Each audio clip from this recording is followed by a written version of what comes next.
Welcome. How's everybody doing? Hope you are doing well. My name is Andrew Kuhn from Focus Compounding, on air live with Geoff Gannon. Geoff, how's it going today? It's going very well, Andrew. How's it going with you? It's going great. We hope it's going great with everybody else as well. If this is the first time you're tuning in with us, thank you so much for joining us. Be sure to check out all of our content that we push out into the internet. Best way to do that is to follow me on Twitter at @FocusedCompound. Go to focuscompounding.com to get access to investment write-ups from Geoff going all the way back to 2005. And of course, if you're interested in learning about our money management services, you could reach out to me at andrew@focuscompounding.com, or you could click that Invest With Us tab on our website to get more information on that. So, Geoff, are you going to go to the Eras Tour, Taylor Swift, at movie theaters? Today's October 9th that we're recording this, so I don't know when this is gonna. We'll probably be within a week or a week into it being out. But you're gonna, are you a Swiftie? You're gonna go? No.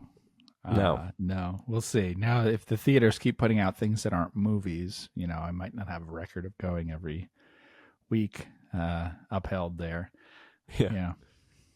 They it is a good option, I guess, for a lot of people to go, because considering how expensive her actual concert tickets are, like crazy expensive, 4 or 5 figures. And it was interesting. So like in the NFL, for people that watch football or whatever, I'm sure you've heard about it too. There's been like Travis Kelce's a tight end for the Chiefs, and she went to like one of his games or whatever. Now it's become like this big thing in the NFL, and supposedly now daughters are watching football games with their parents, and when historically they didn't care because of Taylor Swift. And I was thinking in the back of my mind, I'm like, I wonder if this is all sort of a publicity thing because of the Eras Tour. I mean, it coincidentally just lined up perfectly with her new tour that is coming to theaters here next week or at the end of the week. Well, they have PR people, so yeah, it's amazing how many people who are the leading actor and actress in a movie end up together for a brief period around the time that they need to promote the movie. Yeah. There are no coincidences. I was like, I don't know about this. This is kind of weird, kind of weird. Anyways, so in today's podcast, Geoff, we're going to talk about board composition and your thoughts on board, incentivizing boards, and stuff of that nature. Somebody had emailed in, and again, for people listening, send me an email with your question that you want us to go over on the podcast, andrew@focuscompounding.com. But the email says, was wondering if you guys have ever considered doing a pod on analyzing boards, the importance of boards, board dynamics, etc. Without naming names, obviously, I don't know too many podcasts talking about it. Feel like you guys have seen everything under the sun in microcap land. Ha ha ha. So, we could talk about that. One thing you had sent to me about a month ago, which we actually talked about this Substack in one of the recent podcasts. Letter 54, George Roberts. And this was, he goes over a talk or an essay or talk that one of the co-founders of KKR gave. And this goes back to the old days. Substack, a letter a day, right? Yeah, a letter a day. And I'll put the link in the description. Okay. And he talks about the role of a board and how he sees it. And you sent this to me, and you said, I basically agree with everything that he lists. I agree with everything that he lists. I don't think it's practical for something that's not private equity controlled, but yes, I do. And we could go over that here, these bullet points here in a second. But, maybe we could talk about like the change of, or the shift of boards over time, right? And how they have shifted. Maybe like Buffett 1.0, what the typical board situation was like and compared to today. I want to get your thoughts on that. And I want to also hear your thoughts on, in a world of like State Street and BlackRock basically owning every chunk or a chunk of every company, public company, it seems, in the United States, at least like the large ones, like what your thoughts are on that as well. And like the shift towards passiveness and how that has changed the overall dynamic of a public company board. So maybe in your own words, what is the role of a board? If you were to set up a board, let's say, give an example of if you controlled one, if you're going to control it, and also if you weren't going to control it, what is the role of a board in a public company? Okay. So this gets us into like legal things and whatever of what it's supposed to be, which is what some people will argue about for things versus what, practically can be and should be and on all of that. The purpose of a board is to represent shareholders, I would say. So one way of thinking about it is imagine instead of the system that we have in the United States, of federal government and all of those things, and the way in which we hold those elections. Imagine the national governments under the Westminster system instead of the Washington system, right? Parliaments. So the people, once every 5 years or irregular times in many countries or whatever, would elect a bunch of people, and that they'd have a vote. And one of these groups or a coalition of them would have enough votes to form a government, and they form this cabinet and stuff.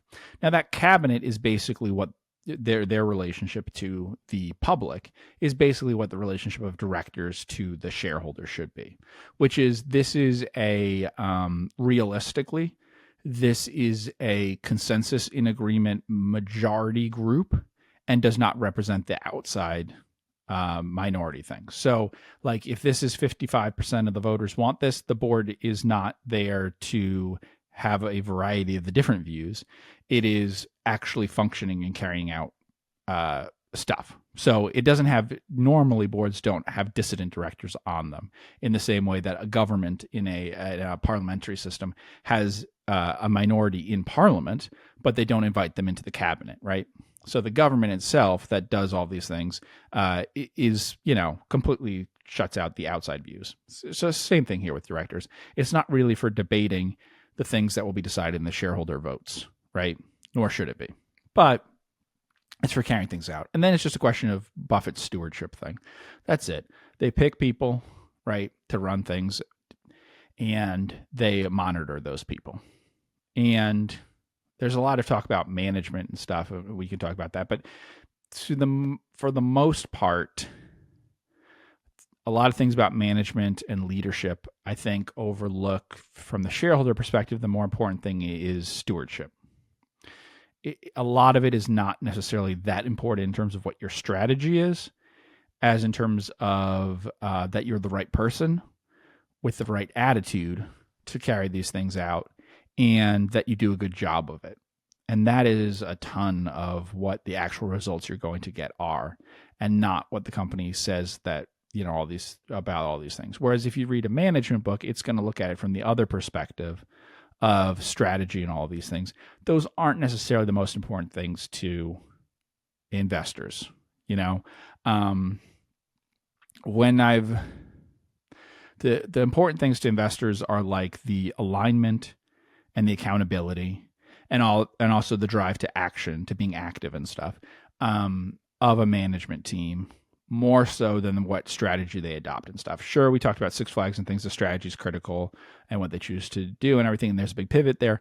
But for the most part, the fact that these people are working hard, that their interests are aligned with yours, and that they're honest and trustworthy and all those things is really the stuff that's important when we talk about management and when we talk about directors. And this is where the board and management at a lot of companies, it's hard to say which is which and stuff. So like a lot of times when we say that we like management stuff, you have to be careful because the controlling shareholders or the board may actually be much more important in the long run in a company than management. And I think when we talk about things, we usually jump past the board and jump to I like management or I don't like management. At some companies, management may not be there very long, may not have a lot of ability to decide things. And at others, they may dominate it. It depends on the setup of what the major shareholders are and the board and stuff. So thinking about owners and operators both matters. And a lot of companies you're going to be invested in, you're actually smaller than some of the biggest owners. And so sometimes the owner matters more, right? So that's the purpose of the board for that reason is like the KKR will talk about it as like monitoring and creating these guidelines and things for things that are carried out. But the truth is, I compared it to like the parliament thing. it's more like granting someone a fief in like a feudal system, right? You're actually, as the king or whatever, giving some count land. It is his to do with in your place, right? And that functionally is what you're going to end up with in most of these cases. You're not going to be directing those things, whether we're talking about the board or at very big companies, even the CEO to other heads of business units. You're really turning that over for them to run and stuff. And so it's making sure the right person is there and they're aligned with doing the things that the company wants and everything, more than it's really about telling them what strategy to adopt. And so it is like having relationships that are built on the quality of the people there and what they're doing, and that they're all pulling for the same sort of thing. You have said that you don't mind investing in a company if the board is controlled by one investor or maybe a couple or whatever. But I mean, that seems I think that scares a lot of people. Do you want to talk about why that is? Sure. So I don't necessarily think that being controlled by one party or something is going to make it less likely that someone is going to steal a lot of stuff or to use things in a way that isn't going to benefit you. A very split up shareholder base, a very split up or inactive board and stuff isn't going to be much of a protection in some cases, right? What a concentrated board, a concentrated ownership group, whatever is going to do is going to amplify whatever there is there. So people talk about it like there's good board systems and bad. There's best governance practices and bad. The same governance practices, the same system setup is radically different, whether it is names of people we won't mention, but fraudsters and stuff, or Warren Buffett. The same exact setup has completely different purposes in each. And if you have a very discretionary setup with the one that, like I just gave the example of, say, the king giving land to different people because he can't handle it himself and they have to do it. If you have a great person doling those things out and picking who to put in charge of each thing, you want them to have a lot of discretion. You don't want a lot of second guessing, and actually it's all these counselors and stuff who are making all those decisions. You don't want that. But if the person is dishonest and going to give it to all their cronies and stuff, then you do want that, right? So I think a lot of the things that people think are best for boards and for governance and stuff, I think is carrying out certain rules that have been decided on, that is window dressing, that does nothing to improve any governance things, and in fact sometimes is used specifically because they're going to be up to no good, and this will protect them in those situations. So yeah, you can have a board that's completely independent, filled with people from nonprofits and stuff, but they're probably nonprofits you give money to and everything, and these people wouldn't otherwise get on a board. And so it's really a board that has no control over their CEO when you do that. Many of the boards I've seen that people say are the best and whatever, I think are the worst. So, or, are quite bad. Now, why is that? Some are more blatantly the worst, but well, because what they is have it about them? They have no teeth. Yeah. They have no interest in protecting. They own no stock. They have no interest in protecting you. They can't stand up to the CEO or challenge or anything because A, they may not have any business judgment because they don't understand the business or business. They may have things that they depend on that way for serving as a board person. Usually they're set up so that they feel that they should be serving a lot of masters, in which case they serve none. So they will list, the easiest way to have no accountability. I mean, there's a few different ways to have no accountability. One is to be a really big group, right? It's easy to have no accountability if we're like, well, there's like 15 of us instead of there's 5, then, none of us was responsible for doing anything bad that happened. It just evolved out of the natural process of it, and mistakes were made and we don't have to take responsibility for it. But the other way of doing it is saying, I have all these priorities. I prioritize the shareholder and the employees and the country. We want to do what's best for the nation, and we want to do what's best for the planet, and we want to do what's best for our suppliers and our customers, and we also want to do what's best for, and it goes on and on, right? and there's no quantitative way to compare those things about it. They're just statements because there's no way to tell if what people say is what they're actually doing, which is the case in many of these. So they could say that they care a lot about those things and then not care at all about it, or they could care a lot about it and not say it. There's many cases where they do care a great deal and they don't mention it. And then there's others where they say a lot about it, but it's a total lie, right? Whereas if it was accountability in terms of certain measures that are easy to measure, then we would know, right? So, vague objectives and stuff. You've seen how CEOs are compensated and stuff. It's an incredibly complicated pie chart that blends everything together in complex ways so that it cannot be based on a formula that has only a few things to maximize. So if you really think about it, it doesn't push very hard for maximization of a single variable or something, which would be more obvious, right? If you compensated on a basis like that. So, yeah, it's the same thing as how you write a 10K or something. When you don't want people, or, legal things or whatever, right? If you don't want someone to get information that you don't want them to have, you don't destroy the information and hide it from them and stuff. They ask for it, and you instead give them 1,000 pages of information instead of one. They won't find it. I mean, nowadays they'll probably run some AI thing on it instead of having a person read it because, so who knows what you could hide for discovery things or stuff. So, same thing with the 10K, the longer the 10K, like the worse it is that way. The longer the stuff about the board, it's not better. It could be or not, but they're making you focus on it. Sure.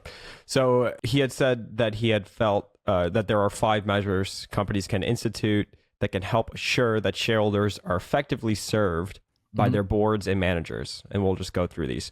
He thinks directors should be paid in stock, not cash, and their investments in the company should be meaningful. He said, we have several independent directors on many of our boards, and we want them all to invest. We will give them options. We will loan them money to buy stock. We want them to do well, and we want them to be in the same boat with other shareholders when there are hard times, so they are motivated to make improvements. Yep. Number one, most important thing of all.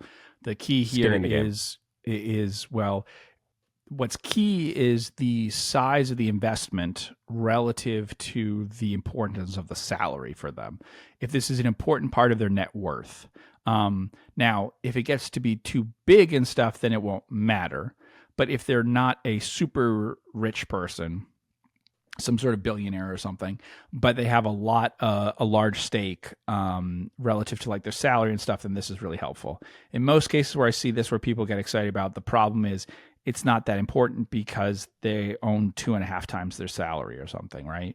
So that's not important.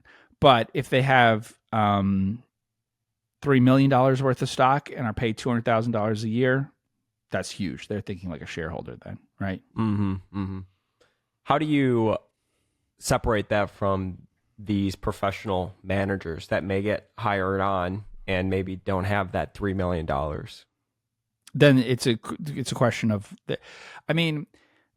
we can overdo the focus on incentives. You'd be surprised how much sometimes people behave contrary to what their incentives are from financial incentives because there are other reasons. But if you are hoping to be treated well as a shareholder in a situation in which management is an operator but not an owner, you're just basing it on their ethics and their understanding of things that have to do with their personality and stuff. You have to psychoanalyze them a little bit because they have to do it without actually having any reason why they should do it from personal benefit, from greed and stuff. So it is, but there are many people who will do things without financial benefit from them because they get other kinds of benefits and believe it is right to do it. And so if you can figure that out, that's great. And they may do that. It always bothers me when you see a microcap that maybe have a stock that is less than $5 or $10, and there's just it's not like a Berkshire Hathaway $500,000 stock. I mean, it's literally like they have nothing invested in it, or anything they do was given to them by the company. Number 2, the size of corporate boards should be limited. This is something I feel very passionate about, just as much as number 1. And really because of direct experience, right? We've talked about joining boards, but we're like, we wouldn't get anything done. They're just appeasing and putting one extra person on there, right? But he says more gets done with 5 to 7 outside directors in a room than with 12, 15, or more. Management representation should be limited to the chief executive. Yep. The easiest way, if you want to like control a board and stuff, is make it bigger, right? You want to dilute whatever resistance there is to what things you want it to do, so you make it bigger over time and stuff. So, yeah. And a small board, it's harder to, a small group of people of anything, it's harder to stop them switching from doing one sort of thing to another. It would be harder to be sure of it's easier for a small group to arrive at a consensus that isn't based on the original kind of tribal affiliations that they had and stuff, their alignment. It's just much easier. So, they could come to tougher decisions and stuff. A larger group really has to become almost factional. You can't really consider 13 different people's personalities, but you can consider 3 important people who then are kind of having 3 different people following each of them and stuff. It can break down like that. But yeah, I agree. Smaller board is better. Yeah. Number 3, boards should have the ability to pick up the phone at any time and call the chief financial officer to monitor how the company is doing and to get information. I bet you a lot of companies would not like for this to happen. And he says, this should not be considered, in quotes, going around the CEO. And it is essential that directors are able to talk freely to people that are intimately involved with the financials and a lot of the other issues of the corporation. Yeah. Obviously, if you have a big board with a lot of outside directors and stuff, you wouldn't want that. They wouldn't know what they were talking about and everything. And I could see why people wouldn't want that. I in most things I read with talking to people and stuff, I think that they underemphasize the importance of the CFO. I think the CFO is often very important, and at smaller companies and things, probably harder to replace than the CEO. Mm-hmm. Number 4, like microcap companies. Yeah. Number 4, the information the typical director gets in a big public corporation is not sufficient to determine how well a business is doing. He says directors need to be given more than just the routine corporate filings and quarters press releases to know what's going on. Act to head off problems or seize opportunities. Directors should have breakdowns of sales and earnings and return on investment by product line. I love that. Absolutely love that. Mm-hmm. They need detailed knowledge of how a company is doing compared to its competitors and against internal forecasts. So internal forecasts, right, against it. Yeah. That's an accountability measure right there, right? And also just like, hey, does it even make sense for this business line to exist? Return on investment. Mm-hmm. Yeah. And that's the easiest way to not deal with certain problems and stuff is just to combine them, right? Mm-hmm. So, that was KKR's big thing with Safeway, is that Safeway actually didn't know what the returns each store was getting and stuff. The way that they had set up the company, it wasn't possible for them to know how much assets each store was using and what the returns were. So they couldn't tell what high returning stores and low returning stores were because of the setup that they had for the financial analysis in their own company. Mm. And then 5th, he says, finally, and perhaps most controversially, each year the board should have an outsider come in to review and discuss what strategic alternatives are available to the corporation. The board should understand the value of the company if sold to a third party and how value could be increased if a division were sold and the capital reinvested. This is an extremely controversial but important point. Critics often think that in conducting this kind of review, a company is just putting a for sale sign on itself. At the same time, how can a company's directors really know if a management is following the right strategies unless they have the measures and alternatives to which to compare them and the opportunity to weigh the pros and cons of other courses of action? ? So again, it's kind of back to understanding where you are, where you're going. The big takeaway I have from here is one word: accountability. Mm-hmm. And Warren Buffett at Berkshire Hathaway can, for the most part, do this for himself. Right? He could impose that on himself if he wants to, of knowing that I really shouldn't be in the textile business. But Burlington Industries didn't have to deal with that necessarily, even though they had a board and all those things. They could still disguise that and not deal with that reality and stuff by saying we're in this business and we have to be in it or whatever. I agree with this. And this is where we get to the things where I sometimes sound like I'm negative on private equity things. I'm actually, our strategy and things that we do is very similar to private equity. And I find private equity to be the biggest competition for ideas that I have. And that's true since I started investing. My complaint is that what private equity does is, for the most part, something that companies could do for themselves and choose not to do, mostly because it avoids unpleasantness and stuff for management. And like in the book, The New Financial Capitalists, they talk about how important it was for them to keep on management, whatever. They actually switch a lot of management after the initial phase, but it's very important for KKR in those deals to have management buy into the initial transaction so it's a friendly deal, right? And so giving management part of the company and stuff, it actually allows them to pay up a premium and everything to do this. Whereas a lot of the things that private equity does at different companies could easily be done in the public markets. Sometimes not quite as well and whatever, but you can raise capital, you can buy back stock, you can sell off things.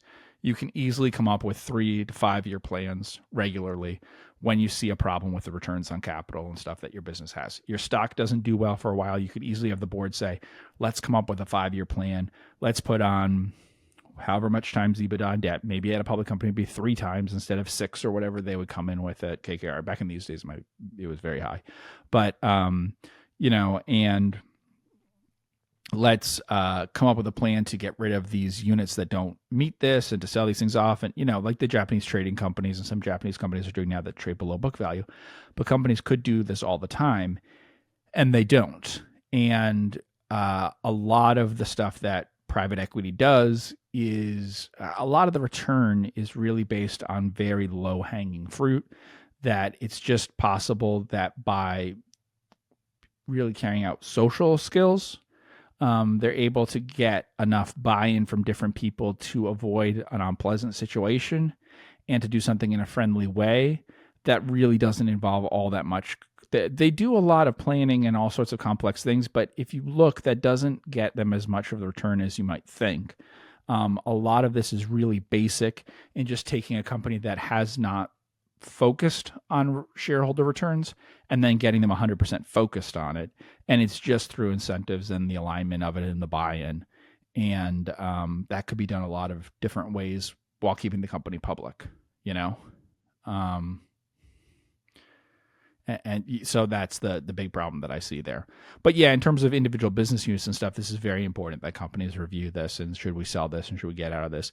And they tend not to, and then they tend to make really bad decisions because they either then throw up their hands and say, we're putting ourselves up for sale, which legally in the United States and stuff is, you're putting yourself in play. It really starts a process that is completely different than running a public company normally. And so they kind of do that. Or they say, we're not doing that, right? Or we want to exit this business. Basically, they don't just they don't just say, what kind of interest rate we have in this. They say, we're a seller and we want to sell fast. What price are we going to get and stuff? Like they really hurt themselves in both cases by making the decision that we either definitely will sell this unit or sell the whole company or something, instead of saying, well, we'll sell at some price and we won't sell at another price. And so let's see what the prices are that we can get. Instead, they get a worse deal because they say we're definitely selling or we're definitely not selling, because they make that kind of commitment based not on price, but on other things. They don't say we're a seller at some prices and not at others. They're not like the outsiders, Mm-hmm. Mm-hmm. Got it. Cool. Well, I want to thank everybody so much for tuning in with the both of us on the Focused Compounding podcast. I'm going to put this letter in the description. So if you want to, or this talk or essay, co-founder of KKR, Corporate Governance and the Power of Ownership, 1998 essay, in the description. So if you want to read that for yourself, be sure to check it out. If you're interested in learning about our money management services, you can reach out to me at andrew@focusedcompounding.com. Be sure to hit that subscribe button wherever you're listening or watching us here today. And we will see you in the next podcast. Take care.